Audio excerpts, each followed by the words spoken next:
Wow, wow. Tell him that is human nature. Wow, wow. Does he do it that way?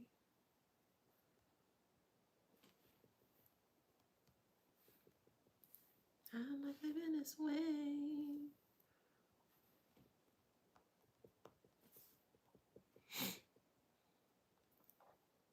There we go.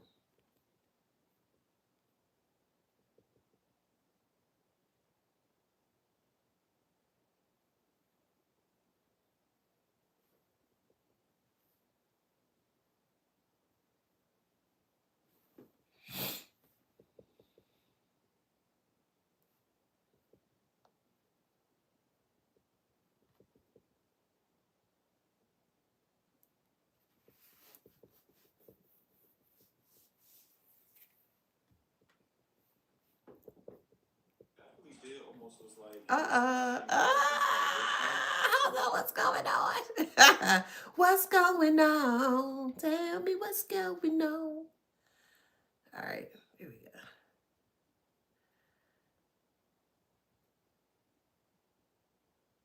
go. Picket lines and picket signs. Don't punish me with brutality. Come and talk to me so you can see. Hey, what's going on?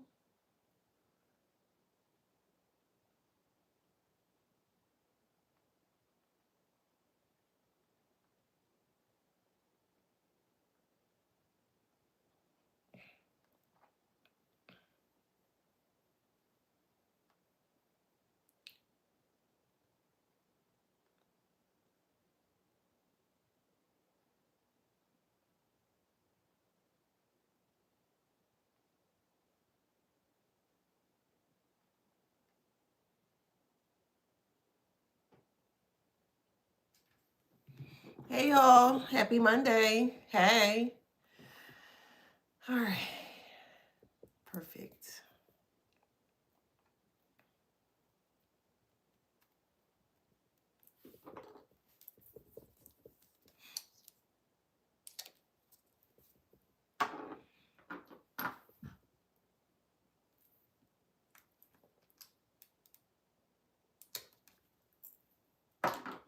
Okay. Y'all ready?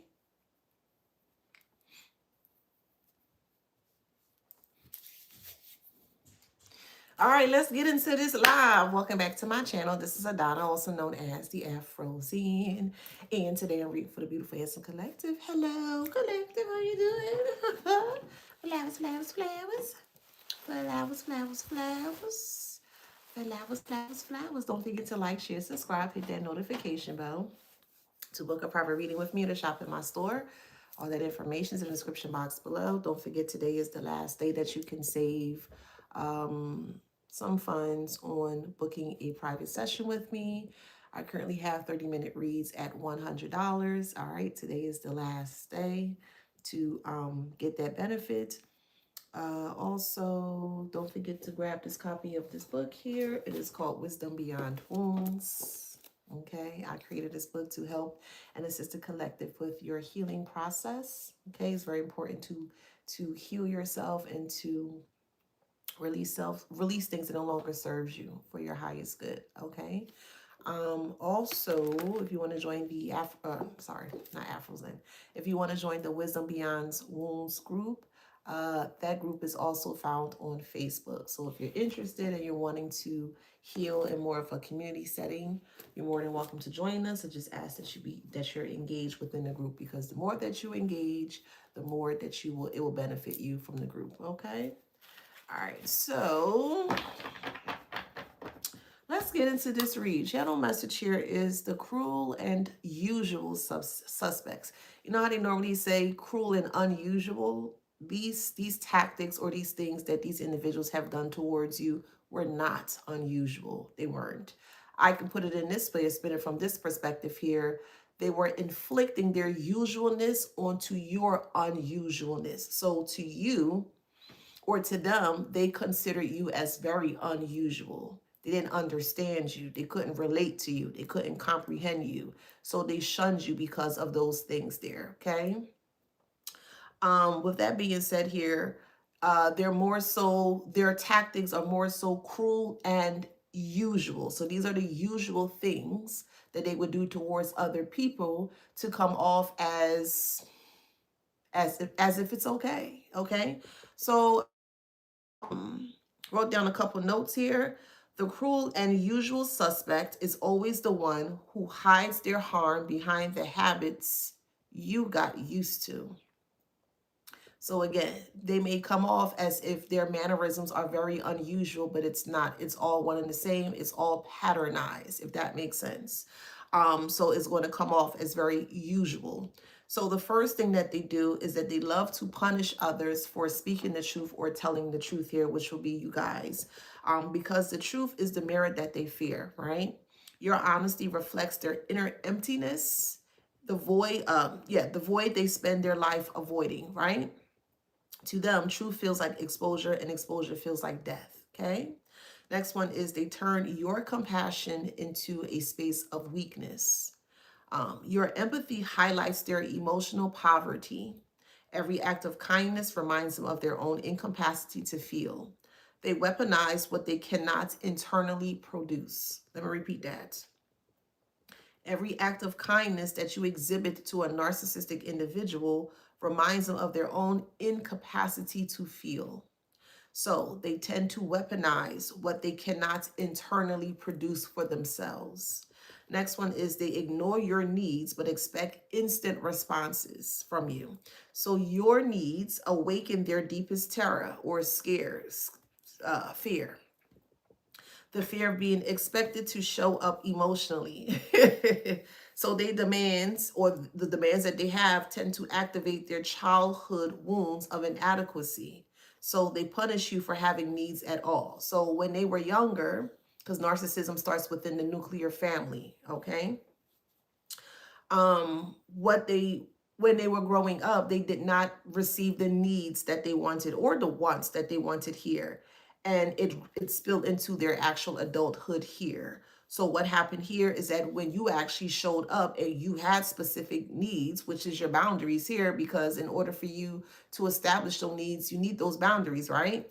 Somebody's eating pineapple or watermelon or green peppers. You may love like vegetables or veggie trays. I'm seeing lots of veggies like cauliflower. I see pumpkin seeds. I see broccoli, carrots, sliced carrots. So you could be eating like a veggie tray.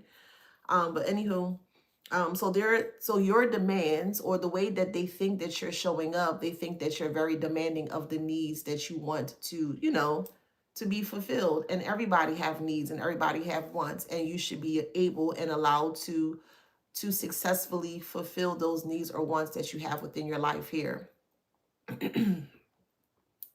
So because of them not being able to successfully fulfill their needs or wants when they were younger here, when you're speaking up in regards to what you expect of this person here, it creates a trigger within themselves here, which makes them feel that they have to gather some form of control over you, or more so try to break down the needs that you want. This is just an example. Let's say that you want the person to wash clothes because majority of their clothes is being piled up in the laundry basket, and you normally would do it. So you'll be like, hey, right now I'm not able to do it. I'm about to go run to the store. I'm about to go do something differently. And that's a need that you want fulfilled. Well, they're looking at that as a form of control because you're telling them, hey, this is a need that needs to be done. And they're not able to receive that or be receptive as to how you are introducing the actual need that needs to be fulfilled. And they're taking that as, oh, you're just trying to control me. Oh, you're trying to get me to do, you're trying to make me do da. And it just kind of gets out of control, or it just falls apart here. So just an example. So because of their childhood wounds that they've experienced in regards to inadequacy, they punish you for having needs at all. Next one is they disappear when you need clarity and return when you find peace. They think that by them disappearing and you finally find peace, that they can come back and you will completely forget everything that was stated. So if the last time you saw that person, a day, a week, a month, whatever the case may be here, and they decide to pop back up here, they're hoping, or more so assuming, that you won't bring up the thing that they left you hanging with. So they leave you on a cliffhanger, basically. And then when you're able to find the peace with the cliffhanger that they left you with, and they realize that you're back in a space of peace, well, then they're going to come back in and they're going to try to continue the situation, but not from where things left off. They're just going to pick up with a new chapter or a new space, thinking or expecting or assuming for you to forget everything that has happened in the past, and you just kind of start all over again. And that's how the cliffhangers keep getting reignited or reinvigorated back into the very toxic connection at hand. So they feed on your emotion. They feed on emotional imbalance. When you are calm, it threatens their psychological dominance. So again, they're not well in their mind. They return to reclaim the emotional territory you healed without them. And if you're able to catch on in regards to what they're doing, it's not going to work. So this is where most of you guys might currently be, or for the ones that are joining us, you might be new joining us here. Welcome, welcome, welcome. So for some of you guys, you might just be starting your journey here, your spiritual path, your enlightenment here. So you're welcome to be here. Next one is they twist your words until you doubt your memory. Gaslighting, projection. Memory erasure is one of the oldest tools, or one of their oldest tools in the book. If they can distort your inner compass, they can become your only source of truth, which is very dangerous. You don't ever want to go to one person for a form of truth. There are many different forms of truth. There are many different aspects of truth, okay? Truth can be seen within the actual truth and also in a lie. So it's very important to open up your mindset, or to have a bigger, higher perception here. So that way you're able to see, you know what I mean? You're able to see truths from all angles here, okay? What else is there? Yeah. So if they can distort your inner compass, they can become your only source of truth, creating an emotional dependency that mimics hypnosis. Yes. So if you're just hanging on to a person's every word, again, I don't advise you guys to do that. Take what resonates with you and leave the rest. Eat the meat, spit the bones out. Take what resonates, if that makes sense. So this is what they're wanting to do. They wanted to mimic some form of hypnosis here, where they feel like that they have you underneath their spell. It may not be a physical spell with candles that they're doing. Spells come in many ways, shape, or form as well, too. Speaking is a spell. Reciting the alphabet is a spell. Saying your numbers is a spell. Spelling, spell, is a part of the spelling. Writing your name is also a spell. There are many different ways, okay? So take it how it resonates. But they're depending on you to mimic, or to more so fall into the guise of this illusion of hypnosis here, okay? Next one is they use your insecurities as weapons. They do not just sense your fears, they resonate with them. Narcissists attack where they themselves feel the weakest. Yes, so they connect with you to see where your weak spots are. And when they realize that you may have the same type of weak spot like them, then they try to capitalize off of your weakness to make themselves feel superior, or more so take advantage of the whole situation there. So hurting you becomes a projection release for this self-hatred. They provoke you just to call you dramatic.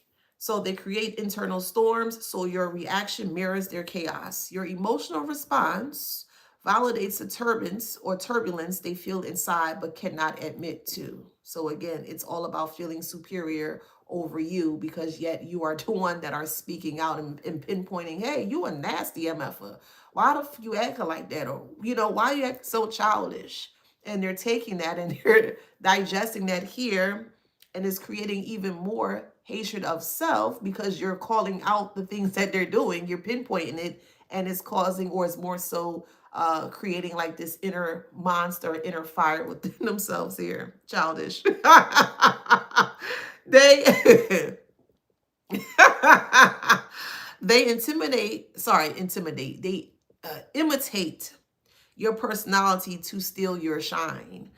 They have no identity, only reflection. So what they see on you and they see something that they love on you, they're going to take it, they're going to grab it when they can, right? You're welcome. When they imitate you, they are borrowing your soul's architecture, because your soul is the authentic space of your body, if that makes sense. So the more you speak from the soul, the more authentic it's going to be, whether it's a positivity surrounding the authenticity of the person's soul, or negative as well too. Just because someone may be in their negative space of things, that's still their authentic self, if that makes sense. If they keep coming up or keep showing up in that character or in that space of negativity, that's their true nature, which is also authentically. So again, there's positive authenticity and there's negative authenticity. You're the positive part, or you're on the positive spectrum of being authentic, because it's helping you to rise, it's helping you to prosper, it's helping you to succeed. While them, on the other hand, they're more so on the negative aspect of the authenticity that they don't like, but other people are also seeing that as well too. Okay. So with that being said here, so when they imitate you, they are borrowing your soul's architecture because they cannot build their own, right? And you become their blueprint for humanity, for how they feel they should think or walk or speak or behave in front of other people here. So they're watching you.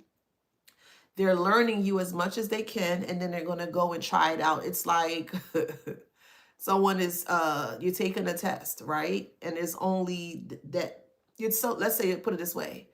They're trying to copy off of your test, right? You have the correct answers and they know, and they don't have the correct answers, but they need to sit near someone that they think is very intelligent or smart here. So that way they can copy off of what you are putting down. You are the blueprint, right? It's like you're the teacher for them and they're the student, and they're wanting to become the teacher. But in order for them to become the teacher, they have to get out of the space of being the student. And you could be both a teacher and a student at the same time, because why would you just want to be a teacher but not be a student? Why would you just want to be a student but not a teacher? They both work together in tandem, okay? As a teacher, you're teaching others, or you're teaching them different things, but also as a student, you're still learning as you're teaching. So you would need the two, I would think. But anywho, they don't think like that. So they want to get out of the space of just being a student altogether, because they want to graduate into a space of a teacher where they come off as if they know it all and they don't know anything at all, which is the real funny part. They play victim after causing damage. So victimhood gives them feeling superior towards other people. If they are the injured party, they remain innocent, untouchable, and free from the burden of accountability that their psyche cannot carry, okay? They study your triggers and press them intentionally. Your triggers reveal your emotional map. So owning your map of your emotions means owning you, being in control of you, regulating yourself. They exploit your inner wounds because manipulating your pain is easier than facing their own. They get a rise off of that. They may even jerk off from that. They downplay your achievements to keep you small. So your success fractures their inflated self-image. To accept your growth, they will have to confront their stagnation.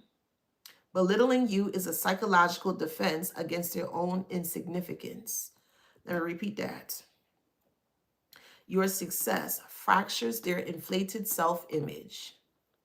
To accept your growth, they will have to confront their own stagnation. And most of them cannot. All of them can't. To be honest, if they're a narcissist, they can't do it. So they tend to stoop down to belittling you, which is a psychological response, or more so defense for them. So that way they don't have to battle against their own insignificance. Okay, hey y'all. So they make you apologize for their behavior, despite you call them out on their behavior. This reversal restores their internal order of chaos. If you are guilty, they remain righteous.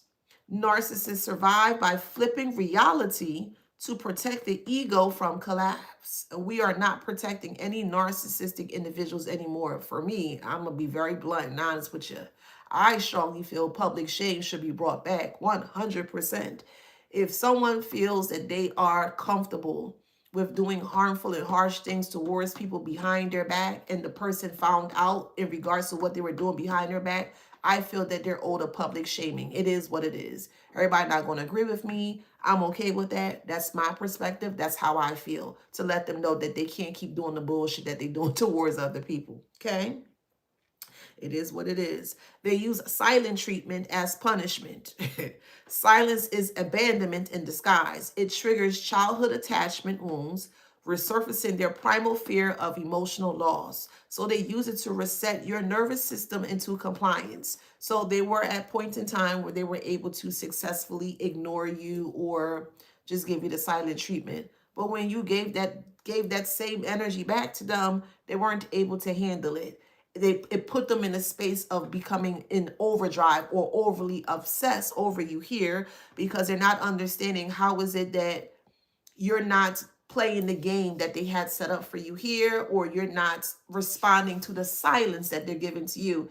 If you're going to be silent with me, I'm going to be silent with you. I mean, what's the issue? If you're not giving me what I have gave to you, or if the connection is not reciprocal, I'm out. There's no love lost. There's no hate involved. There's no disdain involved. I just see it for what it is, and you just got to get the hell up out my energy or my space. What's the issue? They can't handle that. Oh, well. Oh, well. They turn conversations into interrogations. Questions become psychological levers. They do everything from the insane part of their mind, the insanity part of their mind. They are not seeking truth. They are seeking emotional positioning. Interrogation lets them establish dominance by controlling the flow of information. A perfect example will be lawyers. Lawyers love to turn conversations into interrogation moments. Police officers love to turn conversations into interrogations. It's a psychological tactic that they use to get whatever information that they can from whoever person or whatever the situation is here. So surrounding a lawyer, because not every lawyer that you see is on the good side of things. You have some lawyers that do dirty things, or more so on the negative side of things, right? So I'll give you an example. Let's say you're going to court against this person here, whether you're the plaintiff or defendant, doesn't really matter. But you are going to court and you have your own lawyer and you have succinct, substantial evidence surrounding the things that this person has done to you here. They hired a lawyer, but this lawyer know and realize that they're lying, but they're not going to tell you that. They just want to win the case, right? Win the court case. So that lawyer that's not on the up and up is now going to start to use psychological methods and tools to get certain things out of you, but more so emotional things. They're trying to get a rise out of emotion. So here's an example. Let's say that you're sitting on the stand and a lawyer comes towards you. Hi, is your name Collective? Yes, that's my name. How do you know the Carmen? I know the Carmen from such and such. Da, da, da, da. Okay. Well, if you know the karmic for, let's just say an example. Let's say you know the karmic for 20 years, you weren't able to see what they were doing to you, and then you'll say something like, "No, I wasn't able to see because I was trying to help them," or whatever the case may be. So this is where the psychological part starts to twist.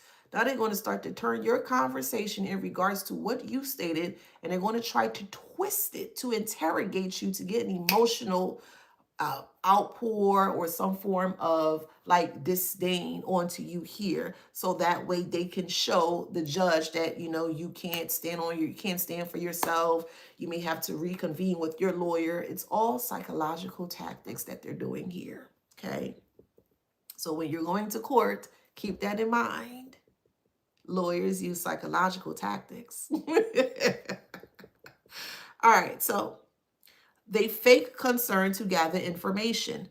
Vulnerability extraction is their emotional scouting. So what you confess becomes ammunition for them. Again, they want to be at an advantage to you, and they want you to be at a disadvantage. So when you reveal, or what you reveal becomes a future wound They plan to open when control is slipping.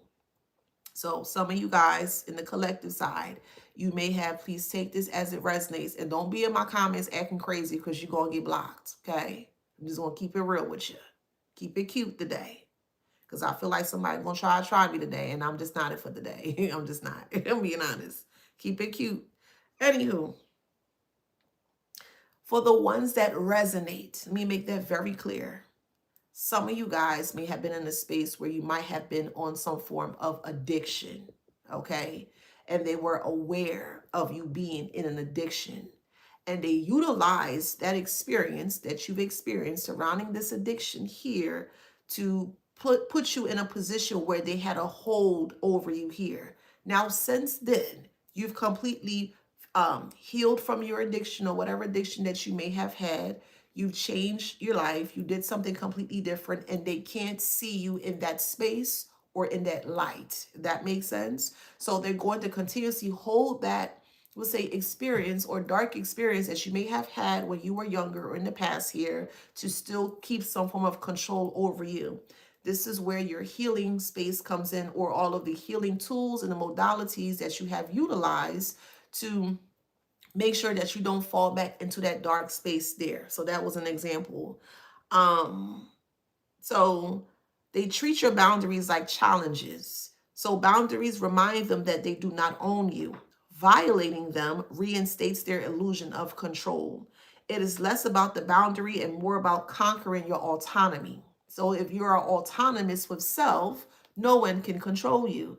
Meaning if you're able to regulate yourself emotionally, physically, mentally, spiritually, financially, etc., well, then it's going to be very hard for another person to try to place their control over you here. So they sabotage your progress when you start to grow. Your elevation exposes their stagnation. Growth means distance, and distance means loss of access. To keep you emotionally reachable, they pull you back to the version of you that needed them. This is how you heal from this. You have to remove that part that was connected, or they were connected to you at that time.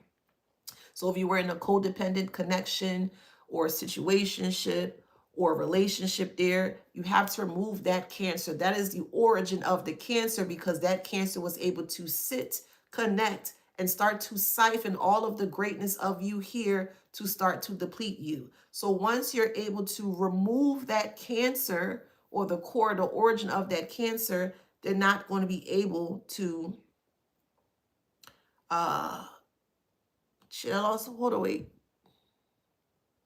They won't be able to control you, okay? Yeah, to keep you emotionally reachable, they pull you back to the version of you that needed them. And if you don't need them, it's not going to work. So they charm others to discredit your truth. Good morning. Hey, y'all. Thank you, baby. Block you. Okay, thanks. Anywho, they charm others to discredit your truth. They build your social coffin long before the smear campaign begins. It's levels to this. If they own the room, they own the narrative.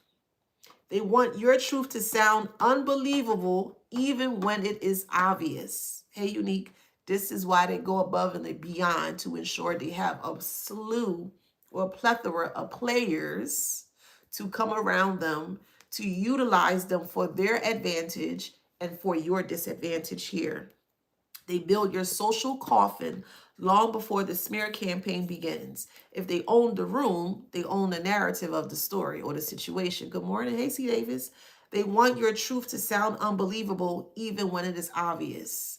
And what is so gut-wrenching is so despicable when it comes to this here is that even though it's very obvious in regards to what they're doing towards you here, they're still going to try to make you look like the bad person or the one that's not well in their mind or very insane here, despite it being obvious, which is why you have to start to learn to go beneath the layers of a narcissist here, because you want to see what makes this narcissist tick in this way.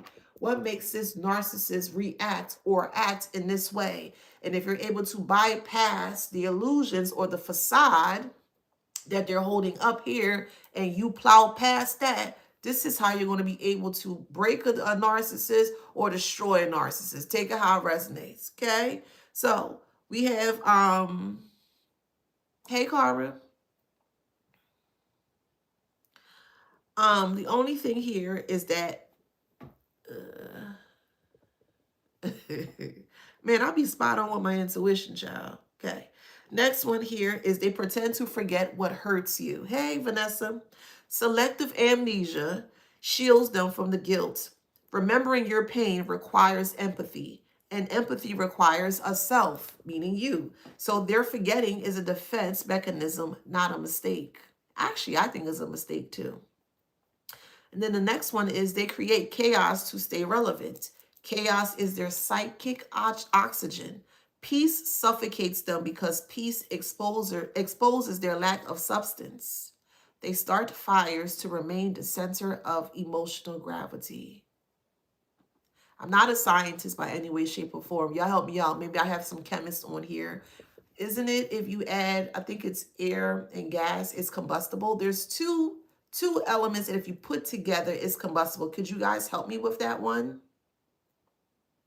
I want to say it's air and fire, or air and gas, or something like fire and gas.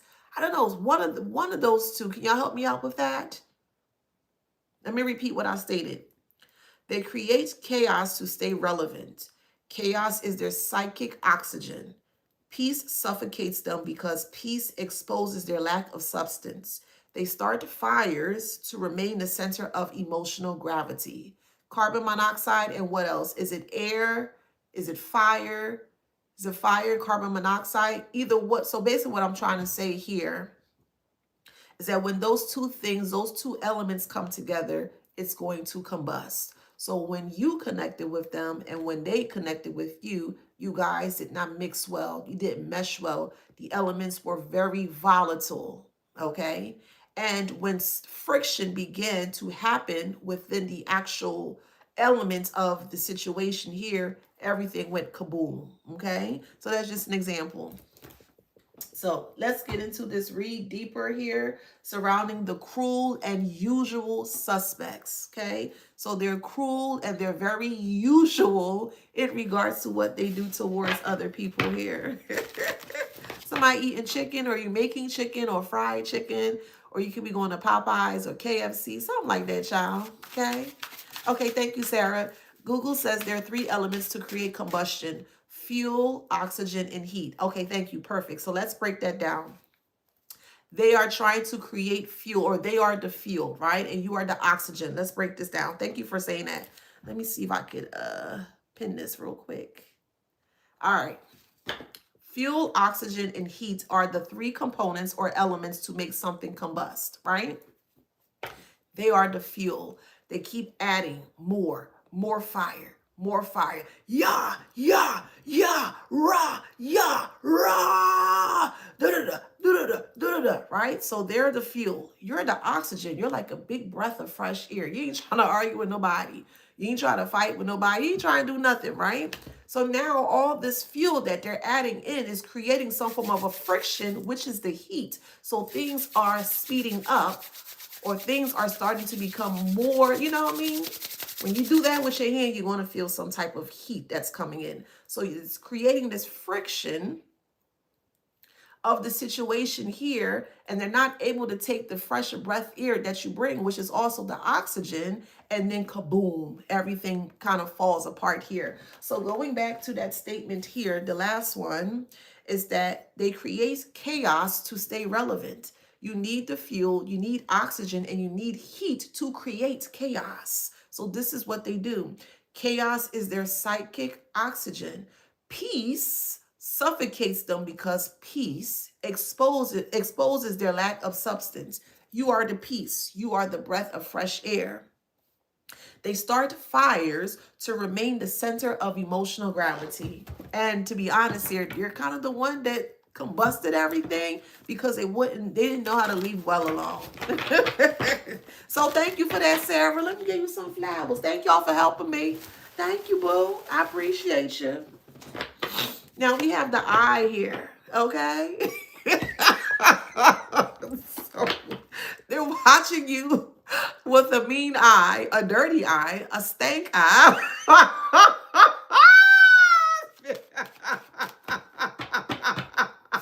And the more they watch you with the stank eye here, the more you're starting to see it play out. Like all the lights are on, all of the friction that they are creating for themselves is now being shown in front of everyone to see. So they feel stuck in their combustion of things. They're the mad scientists because I strongly feel in this instance, this perspective here, I strongly feel narcissistic individuals tend to become mad scientists. I do. Because of they're always fidgeting, they're always mumbling, they're always trying to figure out things and stuff just to, there go my buddy, just to create, to destroy, you know? So the lantern, the eye, and the spider. Someone's name could be Les, L-E-S, or Celia, C-E-L-I-A. Someone may have, was it celiac? C-E-L-I-A-C. Celiac, I'm also hearing. Someone's name is El Salvador, or you could be from El Salvador, or you may have family from El Salvador. You could be making El Salvadorian food, okay? I'm also hearing empanadas as well. Okay. All right. I know Christmas is coming. Hold on, y'all. Hold on now with the foods now. Hold on. I'm also hearing paella. Paella. P-A-E-L-L-A. Paella. Anywho, I see gumbo too. All right. All right. With this being said here, the lantern. Okay. So the eyes are the window to the soul.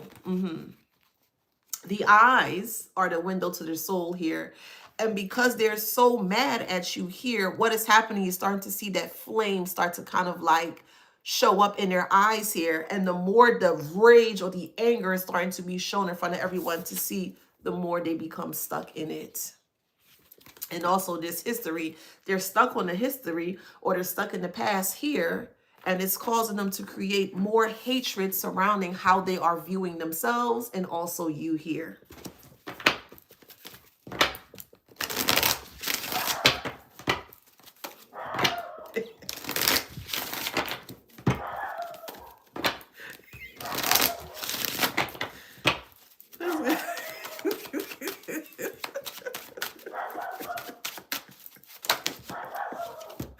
We have wings here. Now, the only way that they can get out of this is really one way out for them. And it's through death. D-E-A-T-H. Yes. It could be a physical one. Yeah. Or it could be a spiritual one. But because they don't have the spiritual connection to help them anchor the ego death that they're going through, it may actually turn into a physical one.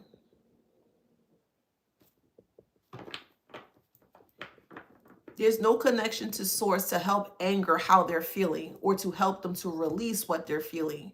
And because of the decisions that they made and they don't have the spiritual guidance or the spiritual connection to what they're doing here, this is why some people tend to pre-transition in this way. These are things people don't talk about, but I'm going to talk about it because it needs to be spoke about. This is why some people tend to go into a rage. They may hurt someone. They may cause harm to someone because of things are no longer in their grab or in their control. And they just putting things together, many different elements of, okay, let me put some of this. Like they say when you are cleaning your bathtub or you're cleaning your home, don't mix certain elements. Don't mix Clorox with this one, and don't mix bleach with that one, and that, because if you do, you can get a headache or you can get sick. So you have this narcissist who feels like they're a mad scientist here, and they're just putting all these different elements, oxidizing elements that can, you know, potentially harm you or whatever. And then when they put it together, boom, big rage, big explosion, big something, big aftermath. So it causes their demise. Loss. It literally causes their demise. We have Elixir and we have Rabbit here, and which is starting to metastasize, or fertility is to grow. So they're fertilizing this hatred further down into themselves. And the more they keep pressing or regressing this concoction or elixir or method or elements that they put together here, they're losing it. And that's the shocker. People are like, yo, you heard about the karmic? Yo, they really losing their mind. Wow, they're losing sense of time. Wow, they're losing sense of space. Wow, they don't look good. Wow, they don't sound good. Yeah, because yet again, chaos is their psychic oxygen. Peace suffocates them because peace exposes their lack of substance. They don't have peace. What is the opposite of peace? Chaos. Peace suffocates them because peace exposes their lack of substance. So they don't have peace, they have chaos. They start fires to remain the center of emotional gravity. And that's not a good space to be in. Again, they don't have the anchor to a spiritual something or spiritual connection to help them get out of the situation. They're very they're very regulated in their chaos, but they don't know how to put out the fire. And the reason why they don't know how to put out the fire is because once they had that fire before, it was good for them. It was very warm for them. It was hot for them. It was bearable for them at one point in time.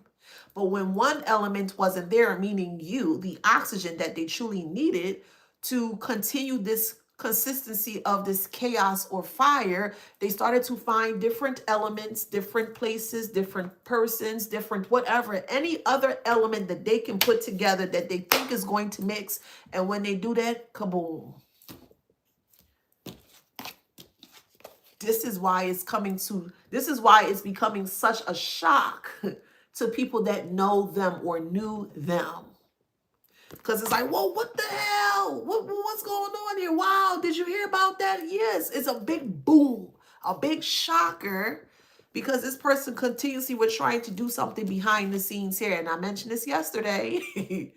There's consequences to your actions. There is. Depends on what type of action you take to get that consequence. I highly suggest you guys make sure that you're taking actionable, positive, actionable action, so that way you can see the fruits of your labor through the consequences of the actions that you took. That's just me. That's good advice. So we have fantasy here. Somebody can listen to Earth, Wind, and Fire, but fantasy is here, and they were in a fantasy space.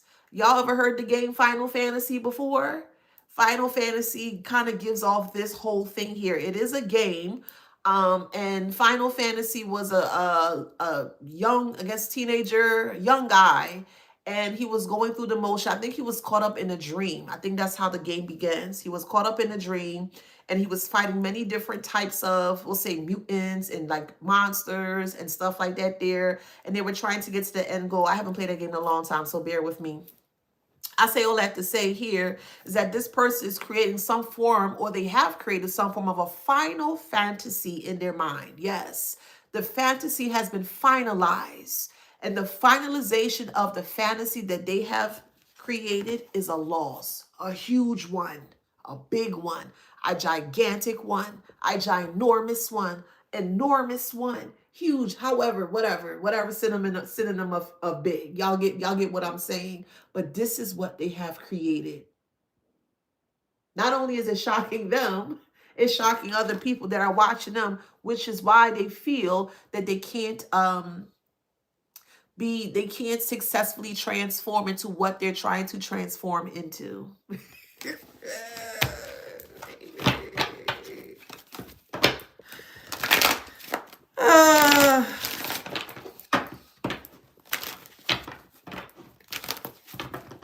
Someone's name is Wilder or Wilder, W-I-L-D-E-R, Wilder. Take it how it resonates.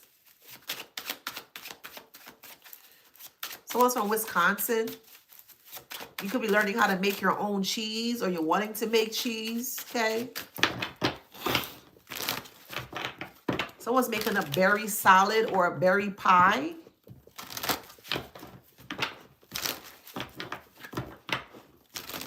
Someone's listening to Bing Crosby. Bing Crosby.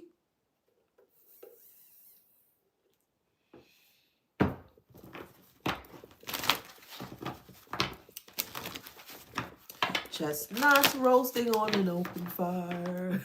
I think that's Bing Crosby. And if I'm wrong, let me know. I can take it. Somebody is into the Christmas spirit now. You hear me?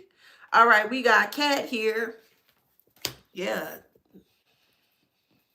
Cats spiritually are seen as a form of protection here. Someone may have had a cat and the cat may have ran away or may have been introduced into a new home. Someone had a cat recently and the cat is no longer nowhere to be found. Then we also have Moon here.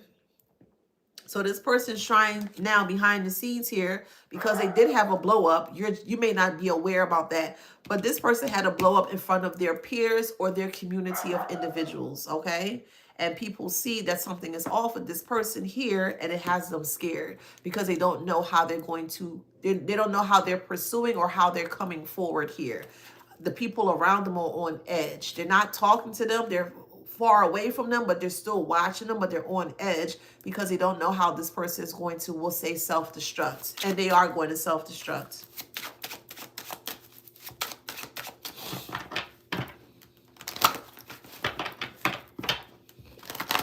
This is why it's important when you first initially leave or disconnect from a narcissist that you completely stay disconnected from a narcissist, because again, you leaving, you disconnecting, you ignoring them, and you're not giving them what they're looking for, it creates more fire or combustible elements within themselves, where now they're creating a fire that they cannot maintain, they cannot extinguish, they cannot handle. They cannot handle the disconnect from you.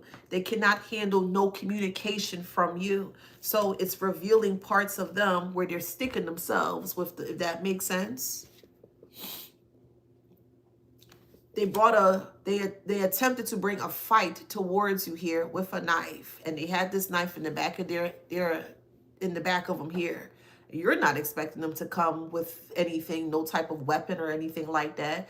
They're not expecting you to realize that they have a weapon behind their back, but they're very sneaky with the weapon that they have behind their back.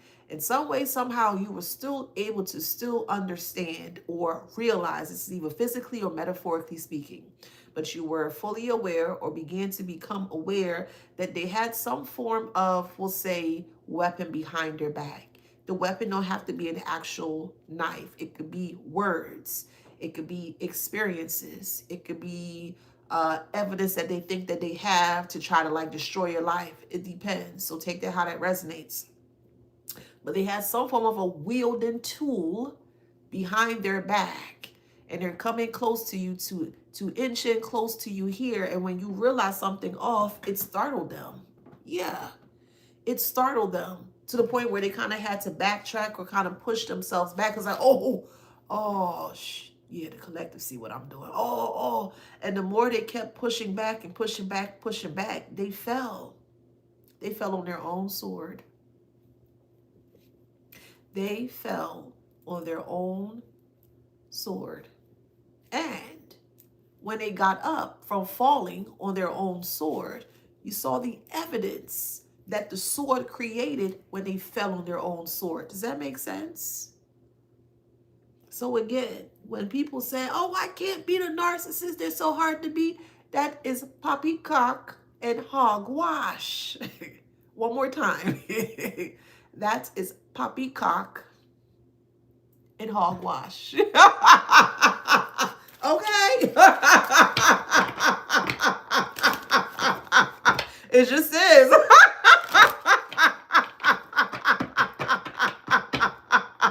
Because, I'll put it down this way.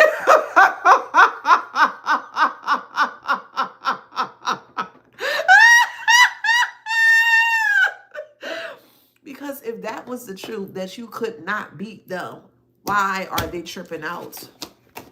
Why are they scared? Huh? Why? Why are they scared? Not you. Because there's nothing for you to be afraid of. You see the malfunctioning of their old archaic programming in the way they do things. You see it. That system doesn't work anymore. That system is null and void. What do you do with systems that don't work anymore? Systems that are obsolete. You upgrade it. And once you upgrade that system from the system that was incomplete or outdated, you can never go back to that particular system. So since they're currently in that space of that system there, oh my God, whoa, I'm gonna get you, it's like, child, please, yeah, okay. And they got themselves. They thought they were going to get you, but they end up getting themselves. Does that make sense?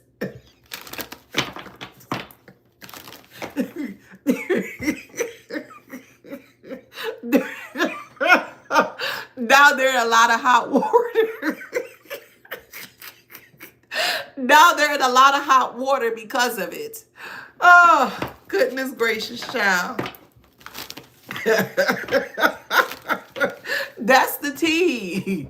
The tea they refuse to sip. The tea they refuse to drink. Their truth is too bitter. They can't handle the bitterness of their own drink. Oh, man. We have community here. Somebody need to check on the child. They may need like stronger deodorant. Okay, I just like, yeah. So maybe, you know, maybe you have like a teenager that could be skipping out on baths or something. Hey, I'm just telling you what I see. Okay. They may need like a stronger deodorant or shave their arms or something. I don't know. But that's what I was told to say. Okay. So take that how that resonates. But we have community here in Teacup. The community is seeing them overspill or overflow. It's like an overflow of emotions. And I don't feel bad for them. I don't. Could be a Capricorn. Take out how it resonates.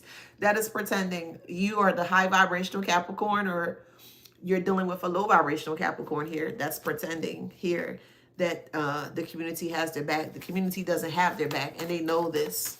Somebody could be frying chicken skins.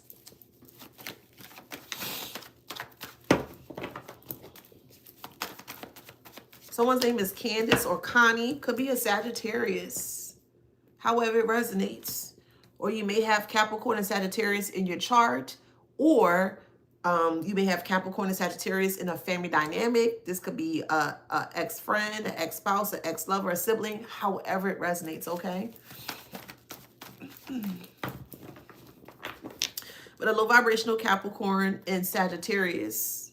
Ooh, wow. Okay. I wasn't expecting that. Okay, well, we have jealous in transition here. So, yeah.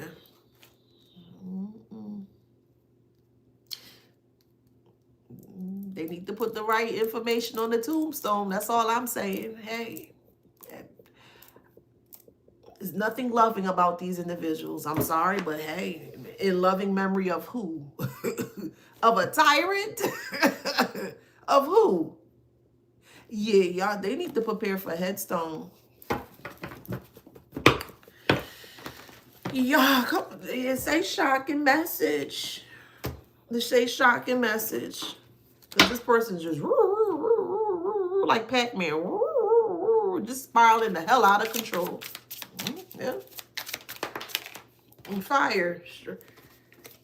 Okay, Spirit, you're a little deep here today. It say, ooh-eyed, put the S, pre-transition. There's a S here. I can't put it on TikTok, but you fire and, okay, you see it, right? I can't put the whole of everything on here. So take that how that resonates. They have legal proceedings. This is a man-made disaster. They can't get out of this. They're very trapped.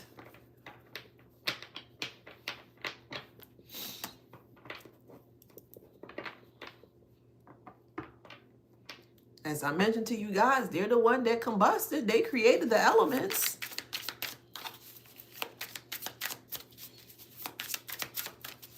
Wow. And people are going to be shocked by this. child.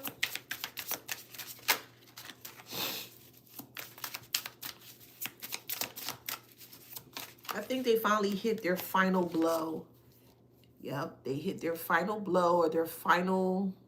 Yeah, this one a little too dark, and I don't want it. I didn't want it to be that dark. Let me see if I can flip it out.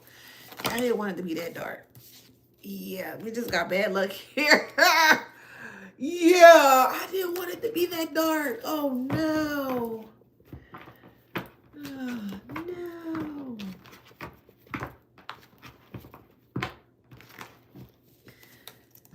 This person is bisexual. You don't care, but they care. They care about how people see them and view them. They don't want their community or peers to know that they could be, you know, into the same sex here. Please keep it cute, okay? It's not that serious. People like what they like. Let people do what they do, okay? But yeah, so this person is bisexual. They don't like it. Whoever that they were with, they told others that they were, and they had proof of it. So they're going through a downward spiral right now surrounding that. Could be into transsexuals as well too.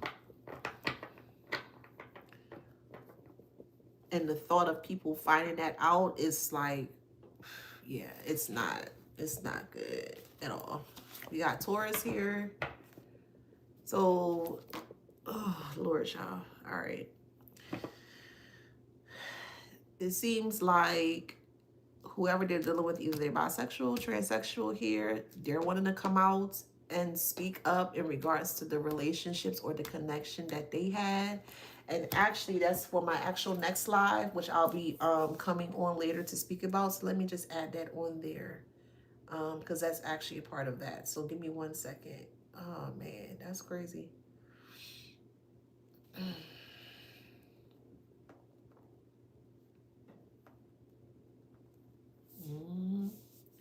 I keep telling people it don't pay to hate others. I'm going to keep saying it. It don't pay to be a mean person. It don't pay to be a cruel person. You don't have to be any of them. You don't have to be cruel, and you don't have to be mean-spirited. And if they would have left you alone, none of this would have came out. None of their secrets. They think this is a secret, but it's really not, because this has been going on for years upon years upon years. Like, this is not the first person who've experienced this, is what I'm saying. So it's not really a secret. It's a secret to them because, number one, they live a secretive life. And then number two, they don't want people to know. And as I mentioned to you guys before, there's a difference between private and secret. You living in private, there's really no secret. You're just living a private, quiet life. What's the secret in that? For them, secret is more so about their, you know, they're going to hold that to their grave. Like, they're going to hold everything in. But the more they kept taunting you, the more the secrets were released. Again, they did this to themselves. Public humiliation was not on the cards or on the table for them, but it was for you. If I'm giving you love and nothing but love, I'm going to get that back in return. It may not be from you, but because I'm putting out love, I'm going to get that back. I'm going to get it back some way, somehow. If I give out hate, yeah. Well, yeah, I expect to get that back. I don't want hate. So I'm not going to give that out. They tried to set you up for many different things that you weren't even aware about. Okay, granted. Now that everything is out in the open how it needs to be, they can't handle it. So they can't handle loving a person of the same sex. But as soon as people, everyone else find out about it, it's like, oh my God, it's the end of the world. It's really not. But that's how they perceive themselves. You got to stay away from it. You got to stay away from narcissistic individuals, man.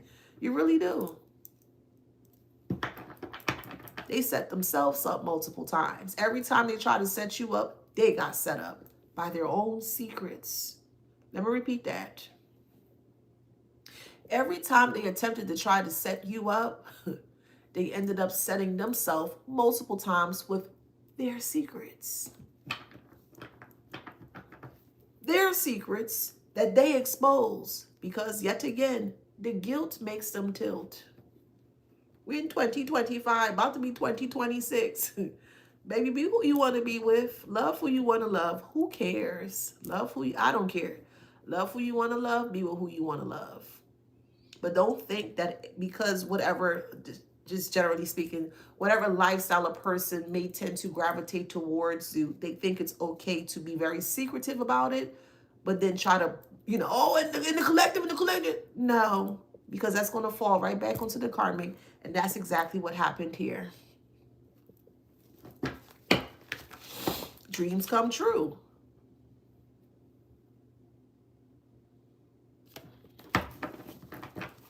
Stressed out.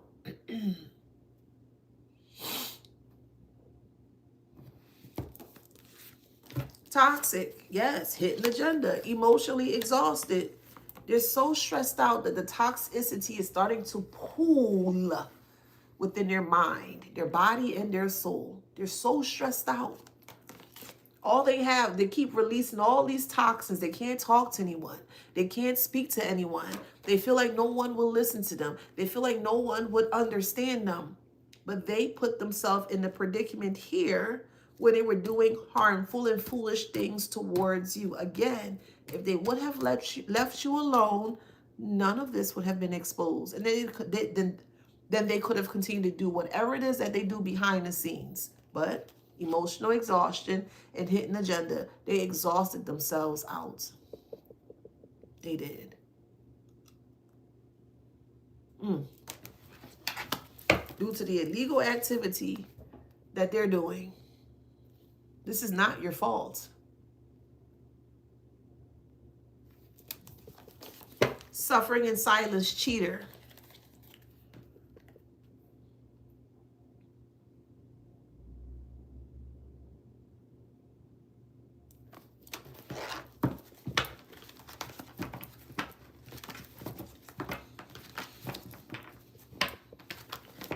Yeah, hiding something. For the ones that went through, for the collective, for the ones that went through, you may have had your addictions, okay? And I'm not judging you. I want to make that very clear. I ain't judging you, just making an example. But for the individuals in the collective that may went through some form of an addiction time, they tried to utilize that and capitalize while you were in your space, that addiction space at the time. But they were also in an addictive space when you were as well too. But they thought it would be best for them to put your experiences or your life in front of everyone to see. And they wanted to see how people were going to react when they found out that, you may have slipped into something. And to be honest here, strongly, I don't feel that you slipped into these, I'll say, darker activities by yourself. Something happened where it may have led you into that space at that time, dealing with family. They're yelling at you, they're screaming at you. Some of them probably even gave you the space to do that. Some of them gave you the space to fall into that dark abyss of addictions of things. And they never thought that you would have gotten out of it. And they were hoping and banking and harping on the idea that you would never be able to get out of the thing that they placed you in. Now that you have, now that you are yourself 100%, now you're seeing them in the same predicament that you once were in. And that's also messing with their mind as well too, because yet again, the guilt. Something happened along the line where they placed you or positioned you in this space to succumb to that thing, that experience, that addiction. Knowing all the while they had it to begin with. Again, that separates you from them.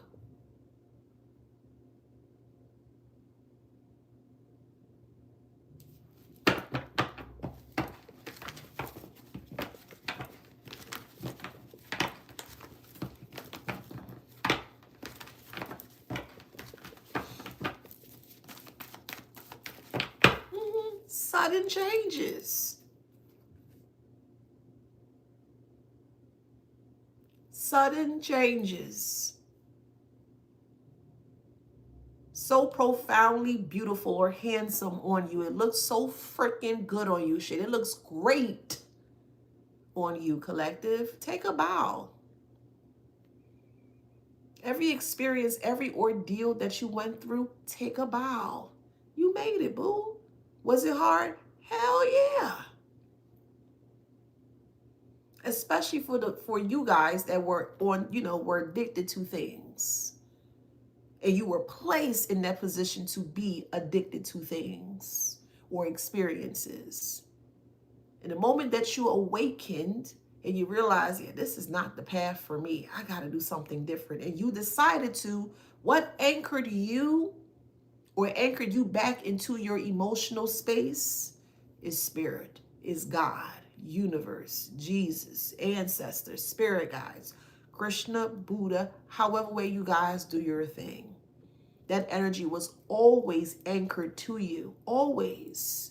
And when you realized and when aware that that energy was anchored to you, you started to lean more into that energy. And that energy is like, okay, yeah, all right, okay, I see you now, all right. Let me start to clear this path away from you. Let me start to open up your eyes a little bit more. And slowly but surely, you started to regain life back into yourself. That's what you did, collective. Let me give you some flowers. You know I celebrate the collective, period. Anytime, I will celebrate y'all, period. I'm going to always celebrate the collective. Again, that's what separates you from them. Now look where they at.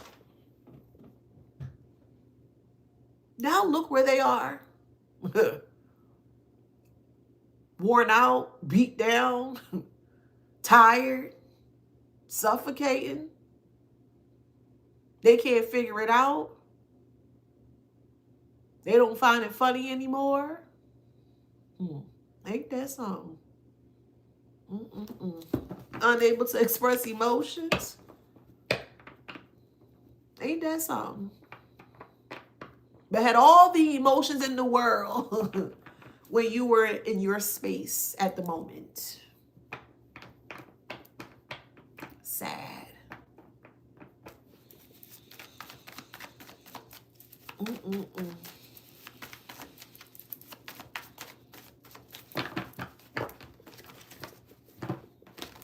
Could be a Leo, however it resonates. That is too good to be true. Could be a Libra. What does it say? Look. Look what it says. The same thing they try to keep you addicted to is the same thing that they're now addicted to. Look how the tables turn.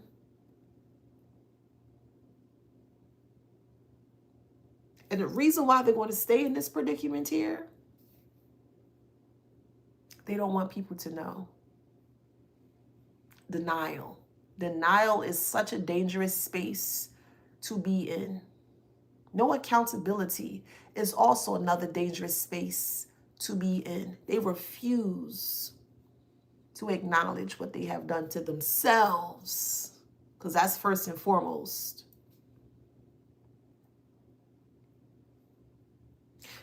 A Capricorn, a Libra, Sagittarius, Leo so far, Taurus too. And they all could be on some form of a paraphernalia here.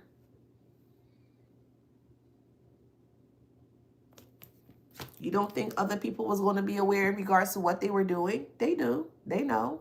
And they know they have a really bad habit. They do. Could be pills too.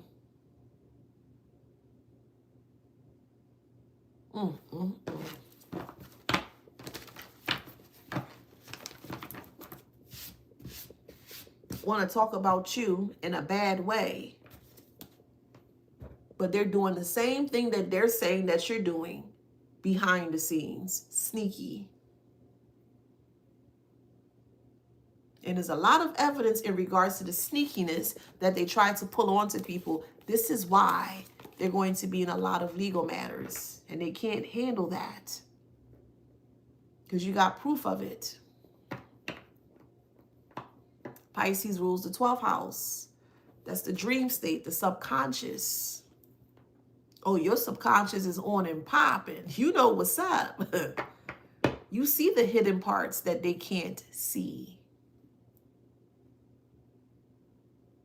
So since we're not in this Pisces energy anymore, we're in the age of Aquarius.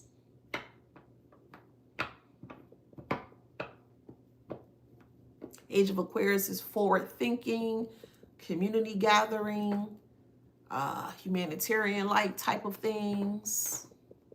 That's Aquarius. 11th house rules the Aquarius energy.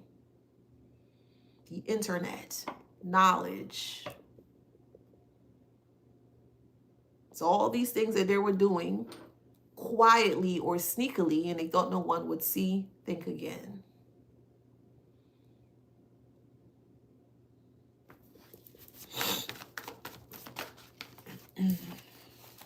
Hood rat is here.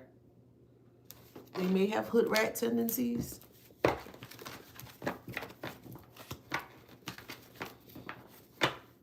They definitely got trust issues because they cannot spiritually awake or spiritually rise. They don't feel anchored to themselves. And that's their fault. Sometimes you got to leave people where they are with their faults. Because if you attempt to try to intervene and they refuse to acknowledge their faults, you, collective, can get hurt. And some people who are hurting so bad will do anything to release the hurt onto others. Let them be. Is that a hard pill to swallow? Yeah, it is. Because again, when you tried an attempt to help them, it almost costs you your life, your finances, your stability, your mental space, your emotional space. It almost costs you a lot. And those things are priceless. Your mental space is priceless. Your mental health is priceless. Your emotional space is priceless. Hell, even the financials as well, too, if you're able to look at it from a different way. These things that are within you are priceless, and they were willing to put a price on it or on you to ensure that they can release their burdens onto you. No. No. No. Hell nah. Nope. 9. Janie states on YouTube, please tell me they're going to jail. Why would you think they're not in jail right now? Remember, there are many forms of jail. Actual physical jail, a spiritual jail, a mental jail. They're in jail. And as I mentioned before, the worst place that someone can be when it comes to jail is a mental jail. They're in jail. That's the worst place to be. Well, how do you know that? You're connected to self, you're connected to your body, and if someone is having a mental breakdown or a mental annihilation of the mind, they're not going to be able to take care of themselves, if that makes sense. So to answer your question, are they going to jail? They're already in jail. They're already in jail. Other people are going to see that they're in jail. And that's going to bring about the actual physical jail, if that makes sense. That is the trap. Yes. They trapped themselves with their own way of thinking. They did. So to answer your question, yes, ma'am. They're in jail right now. Yes. Yes. And when someone is in jail within their mind, they don't have time for you. They can't focus on you. They got to get out their mind. That makes sense.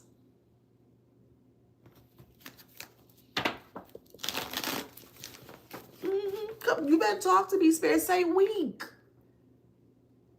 And I advocate for you guys to be as strong as you can within your mind. Because as I mentioned to you guys before, you have to be very careful in the type of information, the people, the energies that you digest within your mind. You don't want anyone to create a new channel or program, a new channel in your mind to the point where now you are controlled by the channel they created in your mind, if that makes sense. They, the karmics, have, or narcissistic individuals, have many different views or different variations of channels. And they don't know which one is true, which one's not. They don't know which one's real versus which one is not. So it's creating, when we were younger, and after 12 o'clock, there will be no TV. There was no shows, no nothing on. You just saw that like that static. Soon as 11:59, 12 o'clock hit, midnight, there was no TV. All static. And that's currently where they are right now. Complete static. They're trying to change the channel within their mind. And every time they change it, they keep getting more static. Well, let me change the plugs. Let me take out this USB port. Let me put this one in. Oh, they try in every which way possible to change the channel of their mind, and they cannot. Because number one, they refuse to accept what they're seeing, the distortion that they are seeing, that they are feeling. They can't get out of that. They're on the wrong dial, the wrong channel, the wrong program. Their program is outdated. And an outdated program will cease to exist, will stop working. It's kaput. Kaput.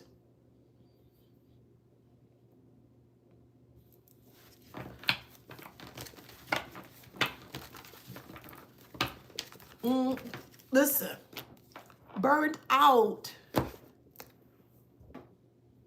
Burnt out.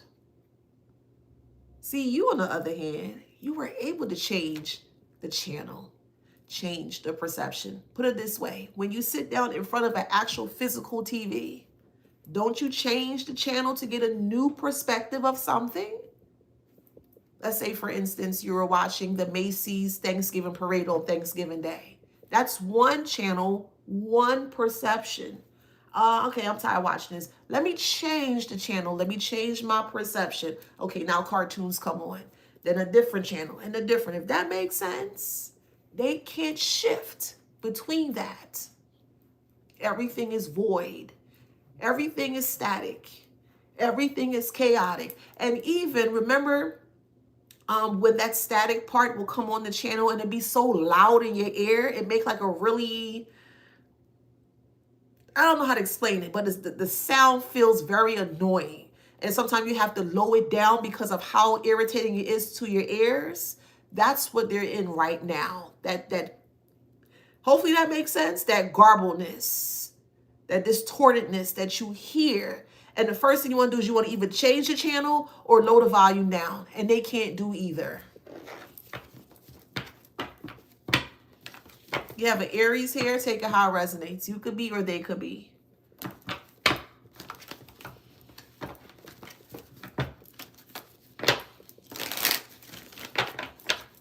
They thought by sitting in your perception or by changing your perception of things here. Yes, static loop. That's it. Thank you. Thank you. That's what's called static loop. But they thought that they could sit in your perception or place themselves in your perception. And they thought that they could, behind the scene, control you and change the channel like a remote. That's what they thought that they could do. And they couldn't. They're still on analog, if that makes sense. You done graduated to Wi-Fi, cell phone. You can just click. You can say, hey, Siri, you know, you this metaphorically speaking, of course.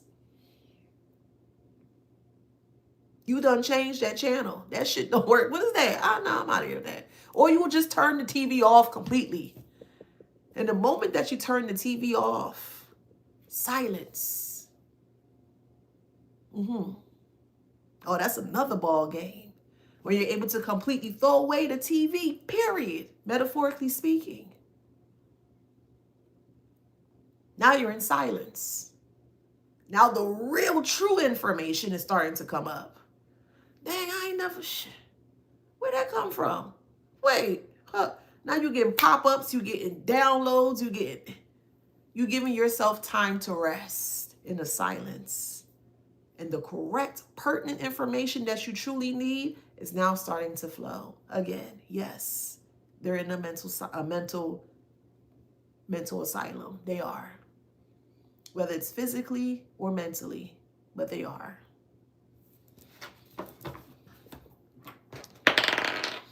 Capricorn, take it how it resonates. Aquarius.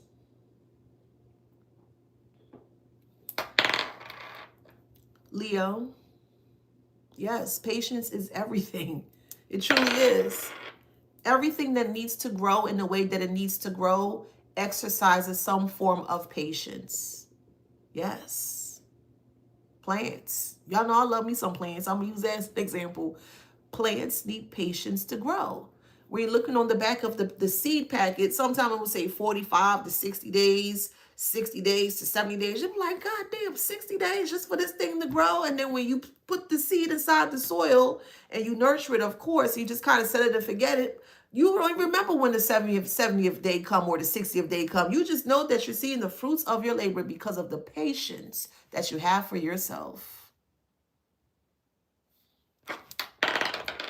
Sagittarius. Scorpio. Cancer. Okay, one more thing, because this is actually a great question that Janie has. She states, they use my tears against me as a mental issue, but feeling is healing. Absolutely, feeling is healing. They utilize your tears as a mental issue here is because they needed that emotional output or outpour from you. So tears from just collectively speaking here is a form of emotion. When you cry, you're going to have tears, okay, in the perfect world here. And they wanted to utilize it as such. So with that being said here, there's nothing wrong with feeling. They're not feeling. They're trying to get you to feel something that they cannot feel. Tears, emotions, feelings. So yes, it's going to come off as a form of a mental instability, but feeling is healing. You need to feel to heal. Absolutely. You need to feel to heal. If you suppress all of your feelings, you're not going to be able to heal. That's why they're currently in the position that they're currently in. If that makes sense. So I thank you so much for that question or commentary. That was a great commentary there that can help others. But yes, you need to feel to heal. Don't suppress anything. Bring that shit up. Cry it out. Whatever you need to do. But you need to feel to heal. Okay? So if that resonates with you guys, please like, share, subscribe, hit that notification bell. Don't forget, I have the 30 minutes sale. It ends today. I also have my sprays on sale, 50% off. Make sure you get into the goodie store, all right? I'm going to start to ship out those products between tomorrow and Wednesday because I do have a few. Get into the Wisdom Beyond Wounds group on Facebook. If you're interested, I'm in there. We talk, we bust it up in there. You know, it's a good space, a good vibe, you know. Again, thank you for being here. You are truly appreciated. Go out there and be freaking great because that's what you owe to yourself. That is your birthright. Okay. Love to you guys. I'll see you on the next one. Thank you. Love to you guys. Mwah. Take care.